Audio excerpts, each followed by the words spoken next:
अस्सलाम वालेकुम ख़वातीन व हज़रात, डीडी उर्दू के प्रोग्राम इल्म सेहत में आपका खैर मक़दम। आज के इस प्रोग्राम में हम एक और ख़ास मुद्दे पर बात करने जा रहे हैं, इलाज पे तदबीर यानी रेजिमेंटल थेरेपी के बारे में। ये एक ख़ास किस्म की थेरेपी है जिससे जिस्म के सभी तरह का वेस्ट मटेरियल निकाल लिया जाता है और जिस्म की बीमारियों से लड़ने की ताकत को बढ़ाया जाता है ताकि हमारी सेहत बनी रहे। आइए जानते हैं ऐसी कुछ तदबीरों के बारे में। इलाज में तदबीर एक बहुत ही कदीम तरीका इलाज है और ये यूनानी की एक बहुत ही इम्तियाज़ी खुसूसियत है। इलाज में तदबीर का मतलब ये है कि हम दवाओं का इस्तेमाल ना करके सिर्फ तदबीर के ज़रिए यानी रेजिमेंट्स के ज़रिए या मरीज़ को कुछ हिदायत देकर ग़िज़ा के तौर पर या उसको कुछ एडवाइस करके और हाथों की मदद से इलाज करें और उसमें कम से कम दवाओं का इस्तेमाल हो, क्योंकि अगर हम दवाओं का इस्तेमाल करेंगे किसी मर्ज़ को दूर करने में तो फिर वो इलाज में तदबीर की तारीफ़ में नहीं आएगा। इलाज में तदबीर क्या होता है? सिर्फ असबाब सित्ता ज़रूरिया में हम चेंज करते हैं ताकि एक इंसान जो है वो सेहतयाब हो जाए, जिनको हम मरीज़ के हिसाब से और मरीज़ की बीमारी के हिसाब से हम उसको एडवाइस करते रहते हैं। एक इंसान सिर्फ दवा खा रहा है और एक इंसान दवा के साथ साथ ये तदाबीर भी यूज़ कर रहा है, तो ऑब्वियसली अगर वो इंसान 10 दिन में ठीक होगा, ये 2 दिन में ठीक होगा, तो हम एक्सेलरेट करते हैं डिजीज़ की जो प्रोग्नोसिस है, पेशेंट को जो ठीक होने का टाइम है वो इन तदाबीर से बढ़ जाता है। कपिंग यूनानी तिब की एक ख़ास टेक्निक है जो एक्यूप्रेशर के उसूलों पर टिकी हुई है। इस तरीके को अपनाने के लिए गोल गिलासों का इस्तेमाल किया जाता है। अल हिजामा से नसों और नाड़ियों में आई हुई रुकावटों को दूर किया जाता है। कपिंग भी 3 तरह की होती है जो वक्त और ज़रूरत के हिसाब से चुनी जाती है। हिजामा जो लफ्ज़ है वो हज्म से निकला है, जिसके मतलब होते हैं नश्तर यानी कि सींगियाँ खिंचवाने के।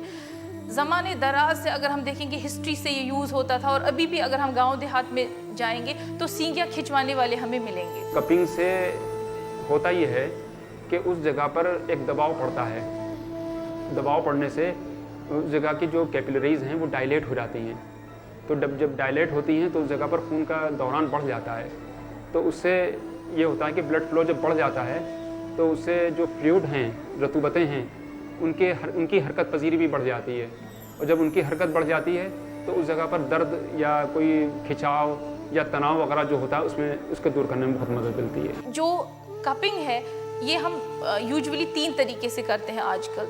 एक तो ये होता है ड्राई कपिंग जिसमें हम सिर्फ कप लगाते हैं। दूसरा होता है इसको हम बोलते हैं हिजामा बिला शुर्त, यानी कि हमने कोई इंसिजन नहीं लगाया। ड्राई कपिंग में हम कट नहीं मारते बल्कि कप्स को जिस जगह पर लगाना होता है उस जगह पर ऐसे ही रख देते हैं, तो इससे ये होता है कि वैक्यूम बनता है और वो जगह जो है ऊपर उठाती है। ये मेथड है ड्राई कपिंग का। इसमें ये कप होता है, ये फाइबर का है। कप हमने यहाँ फिट किया और इस वैक्यूम ऑपरेटर से हम यहाँ वैक्यूम क्रिएट करते हैं लाइक दिस। इस पेशेंट की यहाँ 2 पोजीशंस पर हम ये कप्स लगा देते हैं। जो उनके लोअर बैक में पेन है, जो इनका ये कॉलम है, जो नर्व्स यहाँ से जा रही हैं, इस पेन को ये कंट्रोल करती हैं। ये मेथड अल्टरनेट डेज पे हम इनसे करवाते हैं। अगर पेशेंट की पोजीशन ज़्यादा सीवियर है तो उसे हम डेली भी इसकी एडवाइस करते हैं। प्रोसीजर 1 महीने तक लगातार चलाना होता है, इससे पेशेंट को रिलीफ मिल जाता है। इसी तरह 5 से 10 मिनट के बाद इसकी जो स्ट्रिप लगी हुई है उसे ऊपर करके वैक्यूम निकाल देंगे और इसे इस कप को इजीली रिमूव कर सकते हैं। इस कप लगाने से जो एक वैक्यूम क्रिएट होता है उससे आसाब में एक तहरीक पैदा होती है। उस तहरीक से ये जो दर्द है उसमें आराम मिलता है। मेरे आदमी की बहुत दर्द है, मैं यहाँ पे मतलब 3 महीने से हूँ, मगर ये है कि धीरे धीरे इलाज हो रहा है, सुधार आ रहा है इनमें। डॉक्टर इनकी बहुत ज़्यादा कोशिश कर रही हैं, हर तरह से हमारी सहायता कर रही हैं, मदद कर रही हैं कि किसी तरह ये ठीक हो और हम सही हो जाए। मैंने हर जगह इनका इलाज किया मगर कोई फ़र्क नहीं पड़ा। मैं यहाँ यूनानी में आई हूँ, डॉक्टर साहब हैं इनकी, बहुत अच्छी डॉक्टर है, जिन्होंने इनका इलाज शुरू किया और ये इनको पहले से बहुत आराम महसूस हो रहा है।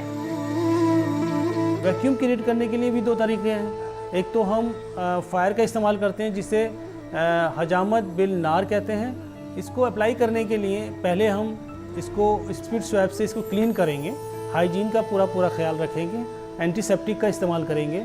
कोई भी एंटीसेप्टिक बीटाडीन वगैरह भी इस्तेमाल कर सकते हैं, लेकिन यूनानी में हम रोगन कमेला इस्तेमाल कर रहे हैं। ये पेशेंट जिसके ऊपर मैं ये कपिंग करने जा रहा हूँ, इनके शोल्डर्स में दर्द है। इसमें जो मैं कप का इस्तेमाल करूँगा उस कप में वैक्यूम क्रिएट करने के लिए मैं स्पिरिट में आग लगाऊंगा।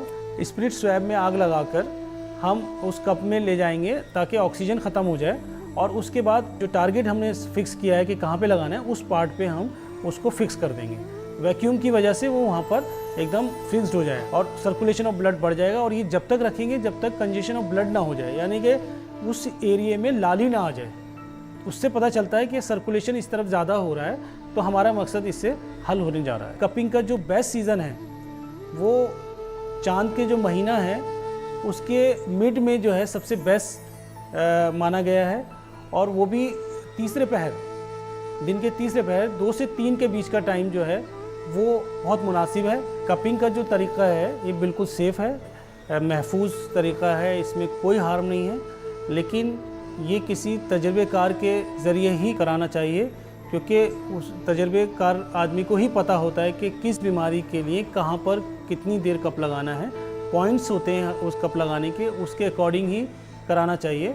तो उससे ये होता है कि अगर कोई दर्द हो पुराना या स्पेशली गैसियस पेन हो, उसके डिस्पर्स करने में बहुत मदद मिलती है। कपिंग की जो दूसरी किस्म है जिसको कहते हैं वेट कपिंग या हजामत बिशुरुत, पहले हम इस एरिया को साफ़ करेंगे, फिर हमने इस पे कप लगाया, और कप के बाद ताकि वो एक हमें डिमार्केशन लाइन बन जाए, फिर हमने छोटी छोटी सुइयों के इंसिजन्स लगाए। उसके बाद मैंने फिर से कप लगाया, तो क्या होगा, जो हमने इंसिजन्स दिए, एक तो वो हमारी इम्यूनिटी यानी कि जो हमारी बॉडी खुद लड़ती है डिजीज़ से वो जाग जाएगी, क्योंकि हमने यहाँ इंसिजन दी, यहाँ इन्फ्लेमेशन हुआ। दूसरा ये होगा कि जो मादे मर्ज़ है जो डिजीज़ के लिए रिस्पॉन्सिबल है उसका इस्तफराग होगा, और तीसरा जो सक्शन है उससे स्टिमुलेशन होगा नर्व्स का, और जो इनको सुनपन है इनको आराम मिलेगा। वेट कपिंग जो है उस जगह मुफीद है कि जहाँ पर हमें ये हो कि इस जगह पर खून का जमाव हो गया है और खून का सर्कुलेशन वहाँ पे सही नहीं है, तो उस जगह पर हम वेट कपिंग का इस्तेमाल करते हैं। हम हर किसी बीमारी में जो है डिफरेंट साइट्स पे कप लगाते हैं, और ब्लड प्रेशर, जोड़ों का दर्द, घुटनों का दर्द, स्पॉन्डिलाइटिस, गर्दन अकड़ना, इनमें तो इसका रोल है ही है। इसके अलावा स्किन की डिजीज़, ल्यूकोडर्मा, बर्स, बहक, हर एक मोडेलिटी, हर एक बीमारी में हम इसको यूज़ कर सकते हैं। अगर पेशेंट कुछ बेआरामी महसूस करे तो, या फिर उसको दर्द होने लगे या खिंचाव होने लगे, तो उस वक्त उसको हटा देना चाहिए, लेकिन कम से कम 15-20 मिनट तक इसका इस्तेमाल ज़रूर करना चाहिए। जी मैं बहुत दवा कराया, मतलब सही नहीं हुआ। यहाँ से यहाँ तक शून्य की तरह है जी, और यहाँ पे चिलकता है गांठ के पास में। ठीक है, तो हमने यहाँ सुना, नाम किसी का बताया, तो आया यहाँ पे दवाई मतलब करवा रहा हूँ। इलाज बिल तदबीर में मुख्तलिफ़ तरीक़े बताए गए हैं। वेनिसेक्शन यानी फसद एक बेहतरीन तरीक़ा है जो बहुत ही कामयाब है। आइए जानें ये है क्या। वेनिसेक्शन का मतलब ही यही होता है कि हमको उस जगह का, उस नर्व का जो उससे कंसर्न है, तेज़ी से ब्लड निकालना। तो हम उसके लिए 18 गेज की ये कोई एक निडल लगा देते हैं, जो करते हैं हम यहाँ पर, और उसमें से तेज़ी से 8-10 ml तक हम उसका ब्लड निकालते हैं। ये फसद का प्रोसीजर है। इसमें अगर वेन्स में जो हमारी वरीदें होती हैं, इसमें अगर कंजेशन हो जाता है, ब्लड अक्यूमुलेट हो जाता है, तो हम उसको फसद के ज़रिए उस खून को बाहर निकालते हैं, जिससे कि वहाँ की जो वेन्स हैं उनका कंजेशन ख़त्म हो और सर्कुलेशन फिर से नॉर्मल हो। तो उसमें सिर्फ पेशेंट को एक निडल डाल के वहाँ से वेन से ब्लड बाहर निकाला जाता है। फिर उसके बाद पेशेंट को उसी टाइम ही रिलीफ मिल जाता है, क्योंकि वहाँ का कंजेशन ख़त्म हो जाता है और पेन भी कम हो जाता है। फसद सिर्फ बेसिकली कंजेशन के लिए यूज़ करते हैं, जहाँ पर वेन्स में कंजेशन हो जाए, क्योंकि वेन्स ही सुपरफिशियल होती हैं, आर्टरीज तो मिलती नहीं है, और आर्टरीज में तो वैसे भी प्योर ब्लड होता है, हम वेनिसेक्शन नहीं कर सकते उसमें। शियाटिका के मरीज़ बहुत ट्रीट करते हैं हम लोग, और उसमें बहुत जल्दी फ़ायदा होता है। कभी कभी मरीज़ को एक बार में ही फ़ायदा हो जाता है, कभी कभी 3-4 बार आना पड़ता है। बहुत सारी ऐसी कंडीशन है जिसमें वेनिसेक्शन नहीं करते हैं। पहले तो पेशेंट की कंडीशन देखनी चाहिए। Venisection first of all pregnant lady में हम नहीं करते हैं। अगर कोई हार्ट पेशेंट है उसमें हम वेनिसेक्शन नहीं करेंगे, क्योंकि उसमें ब्लड लॉस करने के बाद वेंट्रिकल फेलियर का रिस्क रहते हैं। लेकिन मेन है कि नर्वस सिस्टम से रिलेटेड या कार्डियोवास्कुलर सिस्टम से रिलेटेड कोई डिजीज़ ना हो पेशेंट को, क्योंकि सारा ब्लड सर्कुलेशन हार्ट और ब्रेन से ही रिलेटेड रहता है। मैं 2-2.5 साल से इसका इलाज करा रहा हूँ। चोट लग गई थी कमर में, तो उसको आराम मिलता है 1-2 महीना, लेकिन फिर दर्द चालू हो जाता है। उससे बहुत परेशानी होती है, कमर में, कुल्ले में तो बहुत ज़्यादा दर्द होता है। फिर मेरठ में और इधर मुजफ्फरनगर में कई जगह इलाज करा, लेकिन आराम नहीं मिलता इससे। पिछली बार आया था 15-20 दिन पहले, तो दवाई दे दी इधर से, और आज बुलाया फिर, तो अब थोड़ा ये फंस करा है इन्होंने, खून निकाला, थोड़ा दर्द हुआ, थोड़ा आराम महसूस हुआ। मुझे आराम मिला तो मैं दूसरे को बताऊंगा इंशाल्लाह कि इधर फ़ायदा होता है, अच्छी दवाई मिलती है। अभी इधर एडमिट के लिए बोला है मेरे को, तो अभी 1 महीने के लिए एडमिट करेंगे इधर, तो उससे देखते हैं कितना आराम मिलता है। हमाम भी इलाज बिल तदबीर का एक तरीक़ा है जो मरीज़ की हालत में बड़ी तेज़ी से सुधार लाता है। आजकल की नई तकनीकों ने इसे और भी महफूज और कारगर बना दिया। हम्माम का मतलब वो नहीं है जो हम समझते हैं कि बात करना, जो घरों में नहा लेना, बल्कि खुसूसी तिब्बी तौर पे हम इसको इस्तेमाल कर रहे हैं। अपने मेडिकल एप्लीकेशन के तौर पर हम बात को यूज़ कर रहे हैं। तो इसमें भी बहुत सारी किस्में हैं। पहले हम्माम 3 कमरे इसके लिए होते हैं, 1 2 3। पहला कमरा होता है बारिद रतब, यानी उस कमरे में हम ठंडे पानी से गुस्ल कराते हैं। दूसरा कमरा होता है हार रतब, उस कमरे में हम गर्म पानी से उसका गुस्ल कराते हैं। अब वो डिज़ीज़ के अकॉर्डिंग करते हैं कि कितनी देर उसको ठंडे में रखना है और कितनी देर फिर उसको गर्म में रखना है। ये तीसरा कमरा होता है, उसको कहते हैं हार याबीस।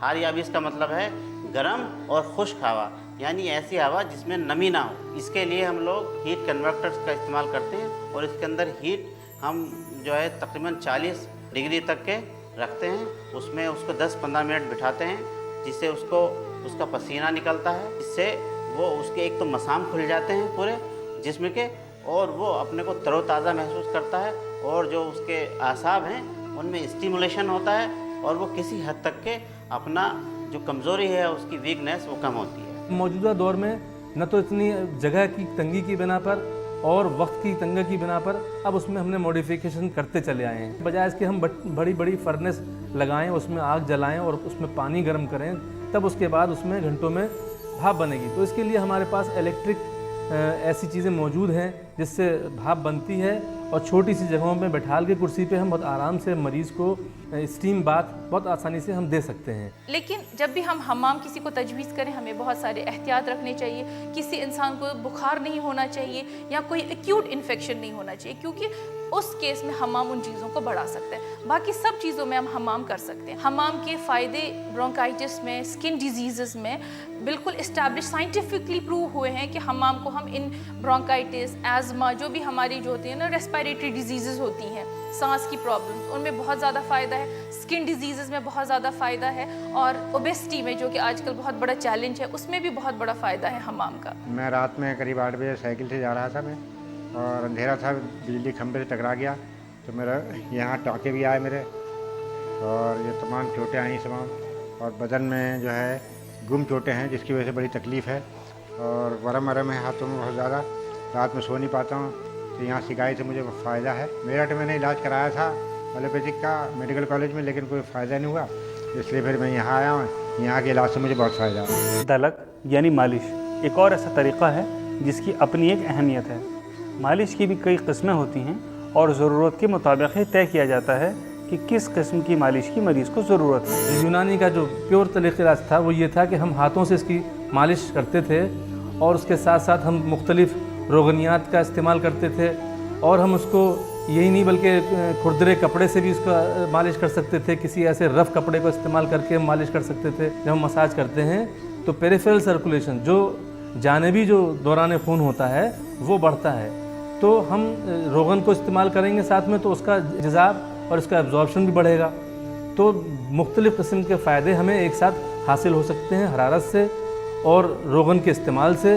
ये जो मरीज़ है हमारा, इसको मस्कुलर डिस्ट्रॉफी है, यानी कि इसकी मसल्स जो है वो पैदाइश से ही बहुत ज़्यादा कमज़ोर हैं, जिसकी वजह से ये चल फिर नहीं सकते हैं। इनको हम तेल की मालिश करते हैं, जिसको हम बोलते हैं दलक अमलिस। वो मालिश जो चिकने हाथों से की जाती है, इसमें हम जो तेल लगाते हैं वो मुकव्वी यानी कि ताकत देने वाले, जैसे रोगन बादाम, रोगन जैतून का इस्तेमाल करते हैं, ताकि वो इसकी बदन में जाएँ और उसको तक़वियत करें, और इसकी मसल्स जो हैं वो उनमें और मजबूती आ जाए। जब हम मरीज़ों को ये अल्टरनेट हॉट फर्मेंटेशन और दलक करते हैं तो रिज़ल्ट्स बहुत अच्छे आते हैं। बहुत सारे बच्चे जो हैं वो इस काबिल हो जाते हैं कि वो चल फिर सकें। लेकिन यहाँ मैं बताना चाहूँगी, ये काम 1-2 महीने में नहीं होता है, इसमें कम से कम 6 महीने से 1 साल लगता है। दलक का इस्तेमाल मुख्तलिफ़ अमराज में मुख्तलिफ़ हालतों में किया जाता है, और मुख्तलिफ़ किस्म की दलक को इस्तेमाल करके उनकी क़ुव्वत और उनकी मुद्दत के लिहाज से हम मतलूबा फ़ायदे हासिल कर सकते हैं। और इसी तरह से मुख्तलिफ़ जहाँ पे हम इनको कंट्रा इंडिकेट करेंगे, हम मना कर देंगे कि हम मसाज नहीं कर सकते। तालीक़ हल्क़ लीचिंग एक बेहद पुराना तरीक़ा इलाज है जो बेहद कारआमद है।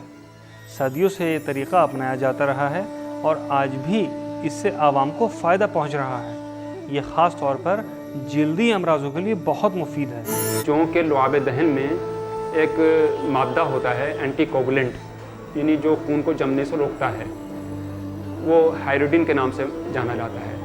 तो जब जोंक जिस जगह पर चिपकती है या जिस जगह पर काटती है तो उस जगह पर ये हाइड्रोडिन जो है वो जल्द के नीचे पहुंचकर दौरान खून में शामिल हो जाता है। तो हाइड्रोडिन की खुसूसियत ये होती है कि जहाँ जहाँ पर खून जम रहा है उस जमाव को ये दूर करती है।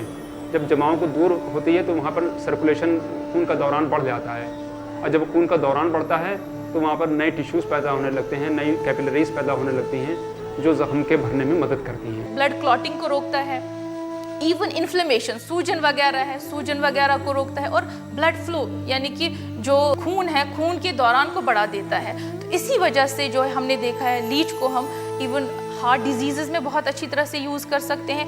ऐसे अमराज के जो किसी दवा से जिनमें अच्छा रिस्पांस नहीं आ रहा है, तो उनमें अगर हम जोंक का इस्तेमाल करें तो उससे काफ़ी बेहतर हमें नताइज देखने को मिले हैं। वजाउल मफासिल बलगमी, जो बलगम की वजह से वजाउल मफासिल आर्थराइटिस है, उसमें यूज़ कर सकते हैं। सर्दियाँ आती हैं तो हर किसी को बहुत ज़्यादा जो है साइनोसाइटिस की प्रॉब्लम होती है, उसमें हम लीच को यूज़ कर सकते हैं। जैसे ऑस्टियोआर्थराइटिस में हम इसको करते हैं, या डायबिटिक अल्सर हैं, बहुत पुराने अल्सर, उसमें हम लीच देते हैं। ऐसी जगह पर जहाँ पर पहले से कोई ज़ख्म हो या वो जगह जो है बहुत ज़्यादा इन्फेक्टेड हो, तो वहाँ पर भी लीच का इस्तेमाल से आदमी आमतौर पर बचा जाता है। लीच सबसे अच्छी वो होती है जो काली हो, पतली हो, बहुत ज़्यादा मोबाइल हो, एक्टिव हो। ये इसका मुंह होता है, इसके दो एंड्स होते हैं, दोनों ही सकिंग होती है। जो छोटा वाला एंड है ये देख रहे हैं, ये इसका मुंह है, लेकिन सक ये दोनों एंड से करता है। तो हम पहले ये वाला एंड लगाते हैं, पीछे एंड से हम इसको होल्ड करते हैं। ये जो बच्चा है जिसको आप देख रहे हैं उसको एक्टोपिक डर्मेटाइटिस है, इसीलिए हम इनको चेहरे पे जो इनका इफेक्टेड एरिया है वहाँ पे जोंक लगाएंगे।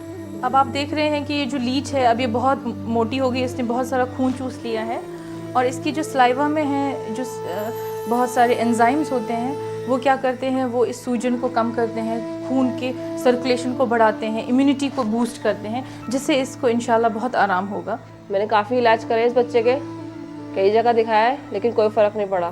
थोड़े दिन आराम होता है फिर वही हो जाता है। अब मैं यहाँ पे दिखाया, यहाँ पे बहुत फ़र्क है, और यहाँ डॉक्टर साहब से बात हुई, इन्होंने ये लगाई, अब इससे बहुत बेटर है। टाइम लगता है लेकिन बहुत अच्छा हो जाता है इलाज, बहुत फ़र्क पड़ गया, बॉडी में बहुत फ़र्क है, सिर्फ चेहरे पे रह गया इसके। रियाज़त या कसरत भी एक ऐसा तरीक़ा है जिसकी यूनानी तिब में ख़ास जगह है। जिस्मानी कसरत का यूनानी तिब में ख़ास जिक्र है। ये तंदुरुस्त रहने और बीमारियों को ठीक करने के लिए बेहद फ़ायदेमंद है।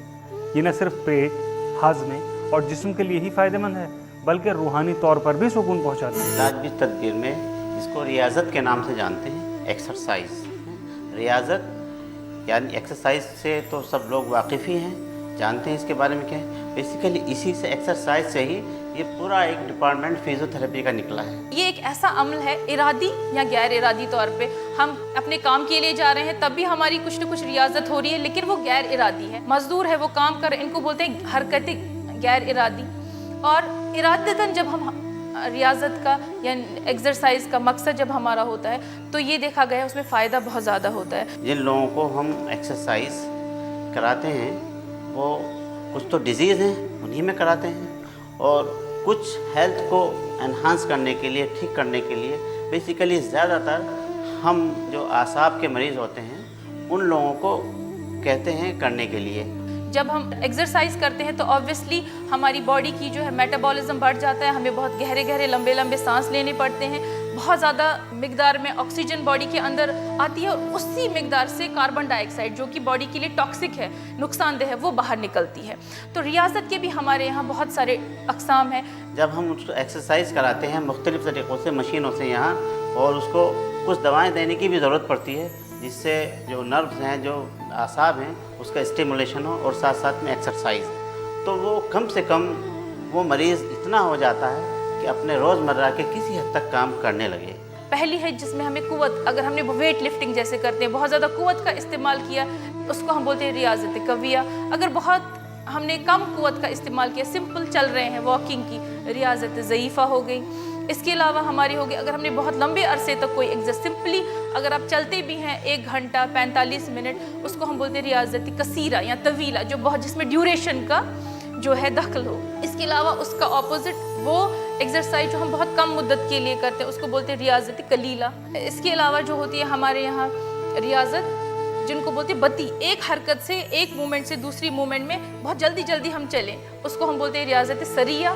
और बहुत स्लो एक हरकत से दूसरे हरकत में अगर बहुत ज़्यादा वक्फा है, उसको हम बोलते हैं रियाजत बतिया। जो मरीज़ ऐसे हैं जो जिनको दिल की बीमारी है या बहुत ही ज़्यादा कमज़ोर हैं, उनको हम एक्सरसाइज इस तरह की जिससे उनको ख़तरा हो सकता है, उनको मना करते हैं। तकरीबन 2 साल से बराबर मुस्तकिल यहाँ घूमने के लिए आता हूँ। सुबह फजर की नमाज के बाद घूमने से मुझे बहुत फ़ायदा हुआ है।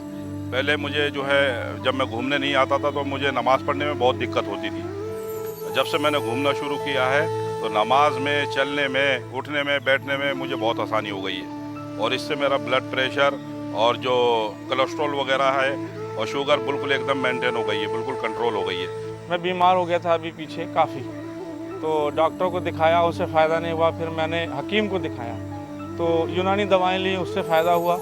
एक दिन मैं मेडिकल स्टोर पे दवा लेने गया तो बोला, वो मेडिकल वाला मेरा दोस्त बोला कि यार तू कहाँ चक्कर में पड़ गया डॉक्टरों के, तुझे तो मॉर्निंग वॉक करनी चाहिए, ये सारी बीमारियाँ दूर हो जाएंगी जो भी पेट की हैं। तो मैंने जब से रूटीन बना ली है अपनी सुबह मॉर्निंग वॉक की, सुबह किसी भी मैं बाहर चला जाऊँ तो अलग बात है, वैसे दिल्ली में होता हूँ तो डेली मॉर्निंग वॉक मेरी होती है। सुबह उठ के 5 बजे नमाज़ पढ़ के मैं इधर आ जाता हूँ और मॉर्निंग वॉक करता हूँ। मॉर्निंग वॉक के इतने फ़ायदे हैं कि लोग अगर उस तरफ ध्यान दें तो दवाओं की ज़रूरत नहीं पड़ेगी, सच्चाई तो ये है। मैं यहाँ पे हर रोज़ आके एक्सरसाइज करता हूँ और अपने दोस्तों के साथ फुटबॉल खेलता हूँ। जब से छुट्टी हुई है या फिर जब भी कोई टाइम मिलता है, मैं हर रोज़ सुबह को यहाँ पे आके एक्सरसाइज करता हूँ। एक्सरसाइज से जो मुझे यहाँ पे फ़ायदा हुआ, पहले मेरा पेट थोड़ा सा निकला हुआ था, मेरी हेल्थ थोड़ी ख़राब थी, अब मैं पूरा फिट हूँ। एक्सरसाइज मुझे मेरे डॉक्टर ने भी एडवाइस दी थी कि अगर तुम हर रोज़ वॉक करोगे, जॉग करोगे, तुम्हारी हेल्थ अच्छी रहेगी, तुम्हारा बाइसेप्स वगैरह अच्छी रहेगी। तो इसकी वजह से मैं अपनी आगे फ्यूचर के लिए अपनी हर रोज़ यहाँ पे आके वॉक करता हूँ। हमारा तो मकसद ये है कि इंसान की फलाह बहबूद, इंसान की सेहत कायम रहे। इसमें किसी भी तरह का डिमार्केशन नहीं होना चाहिए, बल्कि सारे तिब के लोग मिल करके इंसान की सेहत को कायम व दायम रह सकें। तो देखा आपने, यूनानी तिब में कई ऐसे बेहतरीन तरीक़े हैं जिनसे मरीज़ को बिना नुकसान पहुँचाए अंदरूनी और बैरूनी तौर पर आराम पहुँचाया जा सकता है।